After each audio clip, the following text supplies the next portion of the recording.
කාට හරි මොනවා හරි දෙයක් කරන්න සිදු වෙනවා. කොහොමද අපි මේ වාක්‍ය ඉංග්‍රීසි වලින් කියන්නේ? මේ වාක්‍ය හදන්න අපිට have to සහ has to කියන phrases use කරන්න වෙනවා. මට ගෙදර යන්න සිදු වෙනවා. I have to go home. අපිට ගෙදර යන්න සිදු වෙනවා. We have to go home. ඔයාට ගෙදර යන්න සිදු වෙනවා. You have to go home. ඔයාලට ගෙදර යන්න සිදු වෙනවා. You have to go home. එයාලට ගෙදර යන්න සිදු වෙනවා. They have to go home. ඔහුට ගෙදර යන්න සිදු වෙනවා. He has to go home.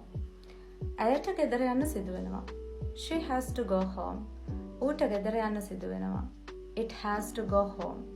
මේ have to සහ has to කියන phrases subject එක plural නම් අපි have to කියන phrase එක verb stem එකත් එක්ක සහ singular subject එකක් නම් has to කියන phrase එක verb stem එකත් එක්ක වාක්‍ය හදන්න යොදා ගන්නවා.